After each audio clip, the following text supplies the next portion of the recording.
পরিবার। অসংখ্য যুবকদেরকে গুলি করে আহত করার পরে তাদেরকে হাসপাতালে ভর্তি করা হয়েছে। এটা আমরা জানতাম না। শেখ হাসিনা তার দলবল নিয়ে হাসপাতালে গিয়ে বলেছে, নো ট্রিটমেন্ট নো রিলিজ। লোকদেরকে গুলি করে হত্যা করে তারা হাসপাতালে গিয়েও ঠিকভাবে চিকিৎসা নেওয়ার সুযোগটুকু তারা দিতে চায় নাই। এরকম একটি পরিবেশ থেকে আমরা মুক্তি পেলাম, আমরা আমাদের নিঃশ্বাস ফেলতে পারছি।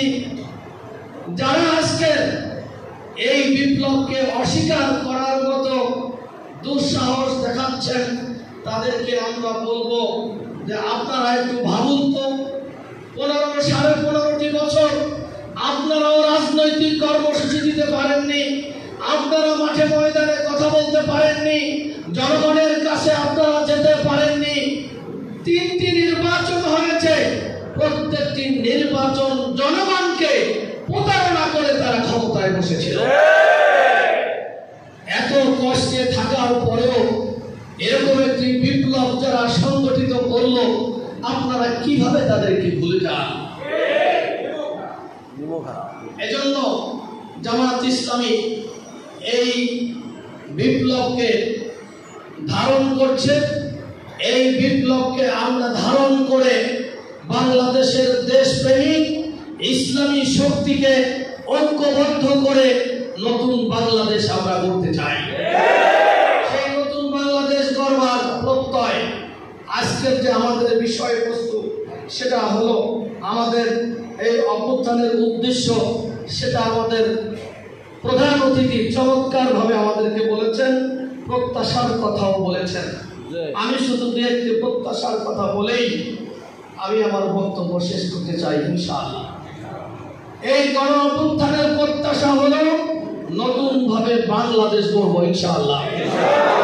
এই গণ অভ্যুত্থানের প্রত্যাশা হলো যারা ভোট দিতে দীর্ঘদিন পারেন নাই তারা তাদের ভোট প্রয়োগ করবেন।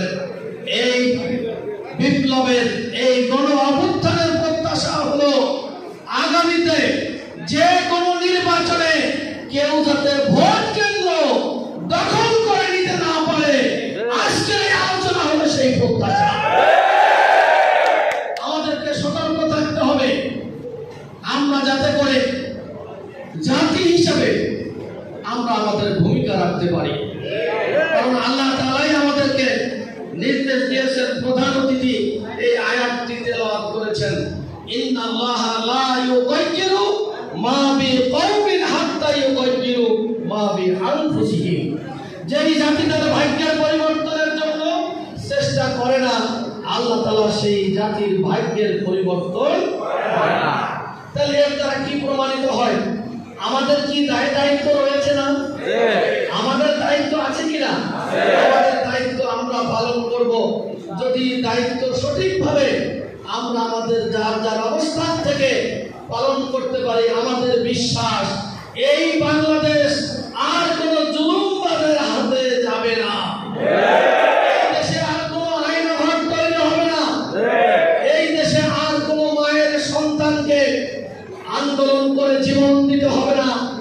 আমরা এই আন্দোলনে দেখেছি যে আন্দোলন করতে গিয়ে ছেলে অ্যারেস্ট হয়েছে, মা কোর্টে গিয়ে সন্তানের পিছনে হাত দিয়ে তাকে সান্ত্বনা দিচ্ছে যে তুমি যে কাজে এসেছো এই কাজটি হলো বাংলাদেশকে মুক্ত করার আন্দোলন।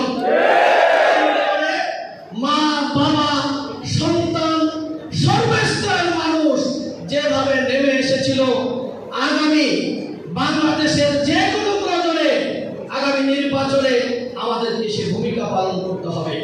আমরা যদি নির্বাচনের সঠিকভাবে ভোট না দিয়ে এই দেশে যারা সত্যিকার অর্থে দেশপ্রেমিক, সত্যিকার অর্থে যারা দেশকে ভালোবাসেন, সত্যিকার অর্থে যারা এই দেশের মানুষকে ভালোবাসেন, তাদের হাতেই এই দেশ নিরাপদ, তাদের হাতেই এই দেশের জনগণ নিরাপদ। আমরা সেই ধরনের একটি নিরাপদ বাংলাদেশ গড়বার জন্য জামাত ইসলামীর নেতৃত্বে ঐক্যবদ্ধভাবে আমরা দেশ গড়ব, সে আহ্বান রেখে আজকের এই আয়োজনে আমাদের প্রধান অতিথি সহ যারা উপস্থিত হয়ে আপনারা আমাদের এই আলোচনা সভাকে সফল করেছেন, সকলকে ধন্যবাদ এবং মোবারকবাদ জানিয়ে আমাদের সাংবাদিক বন্ধুগণ দায়িত্ব পালন করেছেন, আইন শৃঙ্খলা বাহিনীর